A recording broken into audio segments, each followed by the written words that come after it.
Thank you so much for joining me today. We have along with us a good friend of mine, Kovi. I've known him for years now. He's coming out of Jerusalem, Israel, where he attends Hebrew University, and he's getting his degree in physics with a special focus in astrophysics. We're going to explore today about how the coronavirus is affecting Israel, how is it maybe affecting the Middle East at large. I want to know some of the externalities. Is the coronavirus going to affect funding in science differently? Is it going to get more funding in the biomedical field and less funding in physics? I'm not really sure. This is something that I want to know. We're also going to look at how it's affecting religious communities in Israel. Maybe we'll have a bit of a conversation. Israel, the Palestinian territories, have large religious populations. Christians, Jews, Muslims, even the center of the Baha'i faith is there. And with no further ado, Kovi Rose. Kovi, can you tell us a bit about how's life for you right now in Jerusalem? How are your studies? What's the status of things? Ma matzav. Ma matzav indeed. Well, firstly, Ari, thank you for having me on. The situation is confusing to say the least. A lot of people are in difficult circumstances and they're not really comparable at times.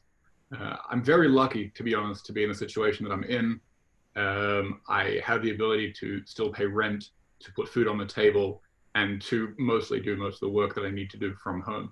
There are a lot of people in Israel and around the world who don't have that ability. And this can lead to a lot of confusion, I guess. A lot of people are trying to deal with the fact that they have issues and not really knowing how to compare them with the issues that other people have. I think that, especially in Israel, there are a lot of older ideological issues that are being raised, that are being kind of brought back to life with a vengeance because of this issue. It's separating people in a lot of ways, but it's also bringing people together in a lot of ways. And I think that there are going to be a lot of good things that come out of this at the end of the day. What are some of those older ideological issues that you think are coming up? I think, Ari, a lot of the focus in Israel politically has always been on the seemingly disproportionate control that the religious parties have in the coalitions. As you know, the Israeli government is not a bicameral system like in America or in Australia. It's a multi-party coalition system that is, requires 61 seats to form a government, and even the major parties barely cross the 30-seat threshold in each election. And so you'd think that this would lead to more pluralism and diversity of ideas and ideologies, but the reality is that you end up with a right-wing bloc that ends up being aligned with the religious groups, and a left-wing bloc that kind of tiptoes the line of being, forming coalitions that seem centrist or at times tend towards the United Arab parties. Now, what about the socialist parties in Israel? Do those also tend to be in the left bloc? The socialist parties tend to be more left bloc. Unfortunately, in the past few years, there has been an unfortunate decline in the strength in the numbers, I guess, in terms of the number of, I guess you could say, electorates. I'm not really sure. A lot of the terminology, I'm not sure quite how to translate it, but in terms of the number of seats that are being won by the socialist left-wing parties, or socialist-leaning, I should say, people have been moving more towards a centrist position. I think, especially given the fact that Israel just had its third election in as many years, and seems like it might be teetering on the edge of a fourth election, has even more so led people to really care less about their traditional ideologies and what they truly believe in. And most people have taken up a stance that seems to be either for Bibi Netanyahu or against Bibi Netanyahu. Now let's get back to this religious question for a bit. Jerusalem is one of my favorite cities in the world, if not my favorite city in the world. Beautiful architecture, but you can also feel the tension in the air much everywhere you go. And it's not just Arabs versus Jews, it's also religious versus secular. There's a large secular community in Jerusalem. Absolutely. And I can easily imagine, with casting no shadow onto anyone with malice, that it would be difficult to get some of these communities to practice social distancing. I definitely get what you're going for. I would agree with you that honestly, in the 9 years I've been living in Israel, I've felt the majority of the tension within the country between different communities of religious ideological differences. The majority of the tension has not been between Jews and non-Jews, but rather between secular Jews and religious Jews. These issues normally tend to be around Shabbat, about the Sabbath, in terms of what public transportation can run in what areas, or what stores or different services can be run on weekends. And especially in places like Jerusalem, where you do have such a high density both of religious and irreligious Jews, these issues come to a head. At the current time, we're seeing the best, I wouldn't say best, but we're seeing an archetypal example of that in the response of the ultra-Orthodox Haredi community versus the response of both the more modern Orthodox religious community and the traditional and secular Jews living in Israel. So as you suggested.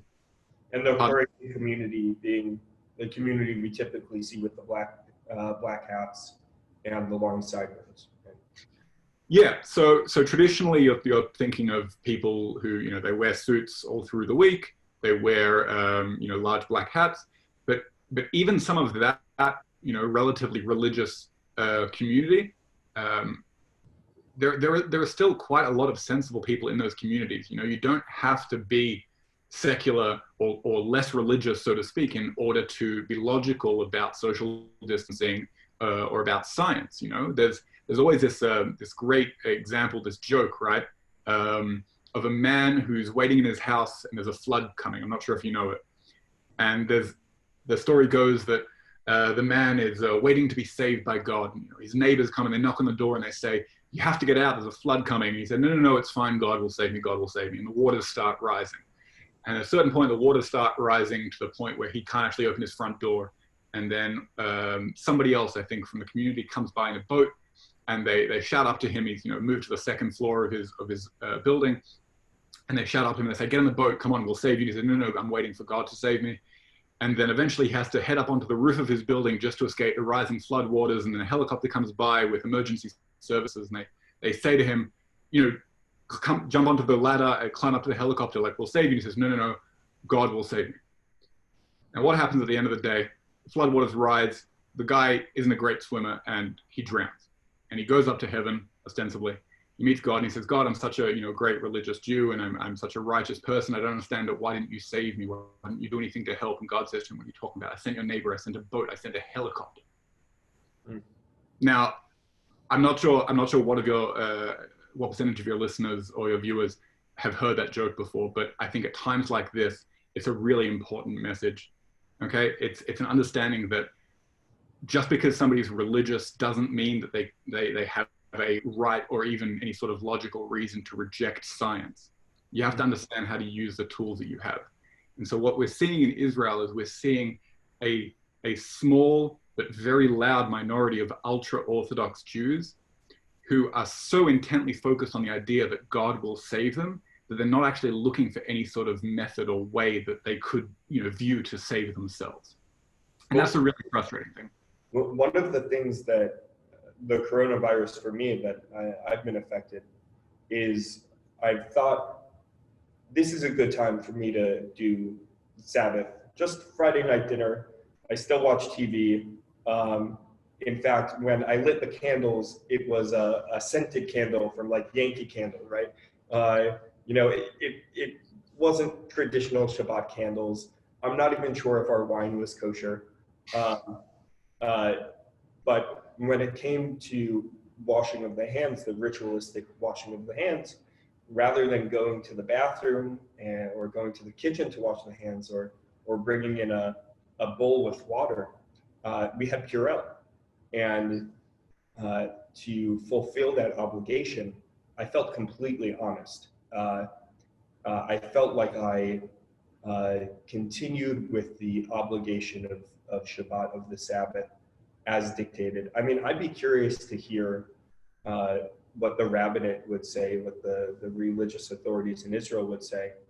about that practice. I'm not sure they'd be so on board, but I think they might have a bit of a smile for it, you know? I mean, it's always the spirit of the law and the letter of the law. And I think that what we've seen, and in some cases it's taken a little bit longer in certain communities, but for the most part, many of the religious leaders in Israel, of the Jewish religious leaders, have come around to the point where they're saying, okay, there are certain rules that need to be broken or bent, and they still keep with the spirit of the law. They still keep with the underlying message, the reasoning behind it, right? So people who are closed-minded and are thinking only about, let's say, take the example of praying in a quorum, in a minyan. You have to have 10 people and they have to be praying together. And they're so obsessed with that idea that they refuse to accept social distancing measures because they have to be in a group of 10 people, right? And there's this really strong idea in Judaism called pikuach nefesh, which refers to the idea of saving a life, of the importance and the idea that you have the right, not only the right, but the obligation to break pretty much any law for the sake of saving a life. And this is one of the things I really do. I'm not a religious person at all, but I really do like this one thing about Judaism in particular, that it seems like common sense, that the rules exist for a purpose, and the purposes can be varied and multifaceted and more or less deep and spiritual. But at the end of the day, when it comes to saving a life, it takes key importance. And most of the religious leaders have figured that out, and I'm very thankful for that. Yeah, I think it's always easy to get caught up on the loud exception, the loud outlier, the wedding that happens either way. And I know this is the case from studying Islam extensively. It's certainly the case in Christianity and in Judaism as well, where we often look at, as seculars, we often look at the religious bloc, and we think about them as a single organism, as a single sect. And in reality, when I was doing research in Iraq, I came to a bit of a revelation. This notion of political splintering, that oftentimes these small groups, often extreme in their beliefs or passionate in their beliefs, if we want to use softer language, they're the groups that are more likely to fracture as well, being held to a higher standard, a desire to be more pure in ideology. And so what we see as one religious grouping in reality is this complex web of different sects.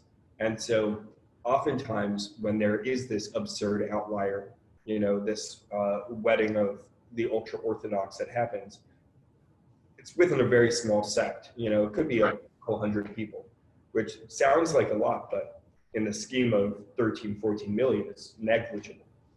Absolutely. There's no better example of that than the Notoricata sect of religious Jews who live in Israel, but ironically are some of the most anti-Zionist people out of anyone.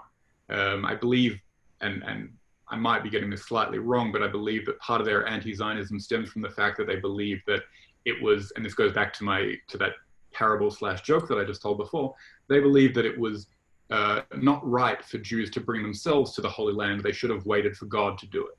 And I believe that that's where their kind of anti-Zionism stems from. And this is a group that lives within Israel.